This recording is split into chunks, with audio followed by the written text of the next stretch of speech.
Good morning. You're listening to Caregiver Crossing, a podcast brought to you by Joy's House. And we are so happy and blessed that you're here. Caregiver Crossing is a podcast that's created just for you, the caregiver. I'm Tina McIntosh. I'm Terry Stacy. We're here every week with experts from across the country, providing comfort, resources, and joy. Hopefully joy to all of our caregivers. This podcast really does serve to embrace family caregivers of today and tomorrow. Thank you all for being right here with us today. Tina, let's get at it. We have an amazing guest today. Yeah, we couldn't be more excited. Today we're talking with Guillermo Cecchi, who is principal researcher at IBM Research and the lead scientist on the Alzheimer's prediction research. He's been with IBM Research for 20 years, and he joined them in 2001 to work on computational approaches to brain function.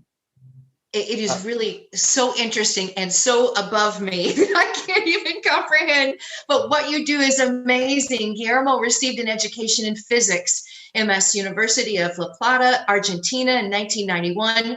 Physics and biology, a PhD at the Rockefeller University, 1994 to 1999. And imaging in psychiatry.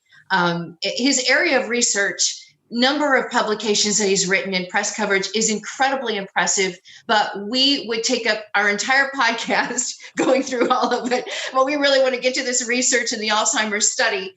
Guillermo, thank you so much for joining us today. It is an incredible topic. Let's ask the big question for what we want to know, and that is it possible to predict who will develop Alzheimer's disease simply by looking at writing patterns years before there are symptoms? Well, first of all, thanks for inviting me. It's always for me a pleasure, and it's my passion to talk about this. So the answer to your question is yes, to a good extent. And what I mean by that is what we did is to show that we can take language samples from people at the time that they are considered to be cognitively healthy, as assessed by traditional neurological exams, and predict whether they will develop Alzheimer's before the age of 85 or after or never, with a precision that is around 75%, given that if you just flip a coin, you get 50%. And if you use all the clinical information available at the moment, you get 60%. So it's not a perfect prediction, but given the simplicity of the task, and given that you can do this task at home, and you can do that repeatedly, and it takes about 2 or 3 minutes. What's relevant about what we're doing is that you how much information you can get with such a simple task from the point of view of the participant. So I read a couple of articles that were out there about the research that you have led, and it's really fascinating. And for those of us who don't believe we have any signs of a dementia, it seems like a simple task. Can you talk a little bit about what it is so people can understand what's behind it? Yes. So this is something that has been used actually for decades. If you look at the picture that is the central element of the task, you will see that it's a picture that, harks back to the 40s and 50s, very Americana. It's a what appears to be a mother and 2 children, and the boys trying to steal a cookie from a cookie jar. And there are very, typical scenes that you will see in I Love Lucy kind of shows.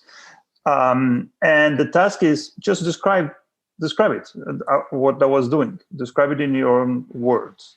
So literally, if I can interrupt you, and I feel like I should say Dr. Cecchi, right? I mean, Guillermo is good.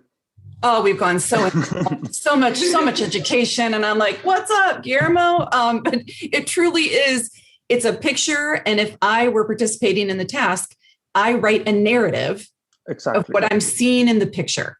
Okay, so you've set the stage for me, and then you take that and do what with it? And then what we do is we analyze it, trying to identify patterns that have been described in the literature. And that I would say the qualitative or human rated approach, which there's nothing wrong with it, but it's difficult to repeat, right? Because your way of evaluating and my way of evaluating would be different, and it might depend on the experience of each one. And we also apply what's called now data science. We try to find things that are more hidden. So concrete examples, we look for how florid the language is. So as you said, is a narrative or it's just naming objects as, oh, woman, boy, cookie, girl, or are you expressing yourself in a florid, rich language? And we have ways of measuring that. So going back to school, we all know how to identify verb, object, adjective, etc. So we can create graphs, right? So we can create a tree with all the components and use that to measure how rich grammatically your language is. That's in the literature is called density of ideas, but so we can measure that with the machine, and we know that we are measuring always the same thing. That's the value, right? There is the idea that people have difficulty identifying the right words, right, as part of your cognitive impairments. So you can have someone who says woman, but can be more specific or less specific as a person or a woman or a mother or a young mother that seems to be a housewife, right? So that sort of specificity we can also measure with techniques. We found that things that were known in the literature, but we measure that specifically. People repeat things. And this is our experience with members of our family who have cognitive impairment. They forget things, but they also repeat things because perhaps they forgot them. We can measure all of those things, right, and identify hidden connections between these very subtle features. And when we put all that together, is when we get the strong signal that we are getting. Dr. Guillermo Cecchi is our guest today on Caregiver Crossing, principal researcher and the lead scientist on their Alzheimer's prediction research. Doctor, explain to us, or Guillermo, explain to us a little bit about the ages. Are you pretty definite on when you start, at what age you're starting that research, 35 or younger, or 30, a little older than 35? Those test subjects? No, in the data that we analyzed, the ages are a bit older, starting in 60, 65 and above. Okay. We chose 85 as the age of defining early or late, let's say, Alzheimer's, right? So that's the boundary that we chose. In order to have a sharp definition of when you might start or not. So those are the age ranges. And also, and I think that is in terms of ages, it's important to note is that on average, like I said, we analyze the participants when they were considered healthy cognitively. So the time from the moment that we saw them and analyzed the language samples to the first symptoms of cognitive decline, on average in our studies, 7 years. Right. So, what I mean by that is that we can identify very early symptoms years in advance. We are talking with Dr. Guillermo Cecchi, who is the principal researcher at IBM Research and has led this Alzheimer's prediction research that blows my mind. It really is incredible. And so I have a couple of questions for you. And one is, was there anything about this research that surprised you personally? Well, the results were surprising. We started with the assumption that perhaps it was a signal. There is in the literature, there is an iconic study. It's called the nun study, and this is a study of a handful of nuns that enter a convent when they are young women in their 20s. They write essays and they write also personal diaries.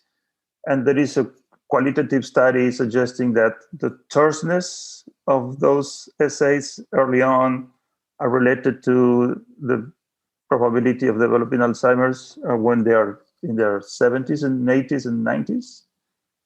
But, we didn't expect to find such a strong signal that is validated in a complete automated way in a large ensemble. We were pleasantly surprised, but that was the strongest surprise, right? The fact that we found a signal that's the short answer to your question. I can't imagine. I mean, you think about all the people in the world who care about Alzheimer's, and it has to be overwhelming to see results. So before I toss this back over to Terry, I have another question for you, and that is, how would people get involved? I mean, is this something that they can do at home, that they would talk with their family practitioner about? You want them to show up on your doorstep for your team, at work, because I guarantee people listening, that's their thought is, I would like to do this with my father. How do I go about it? Well, we are very conservative. So, for us, the next step is to do much larger studies. And this is how people, I hope, will be involved, and also providing support, through NIH and the other funded agencies to conduct these studies that are not that difficult, because, like I said, you can do it with the smartphone. Actually, we are conducting studies where people use their smartphones to leave speech samples for the analysis.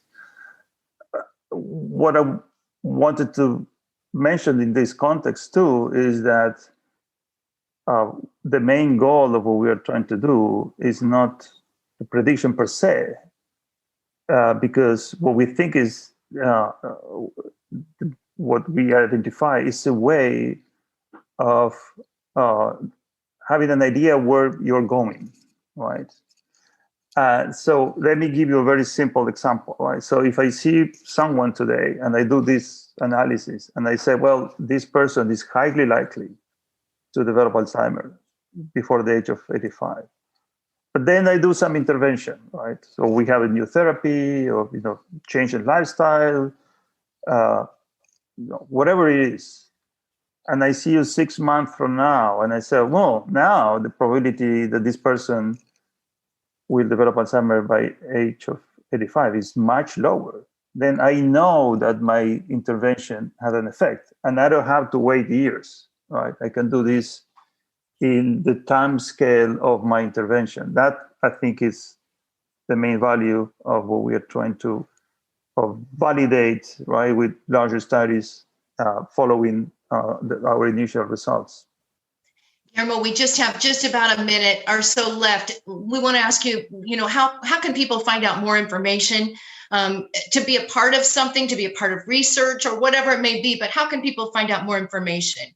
Well, specific information about what we did and what we're doing can be found in the website of IBM Research.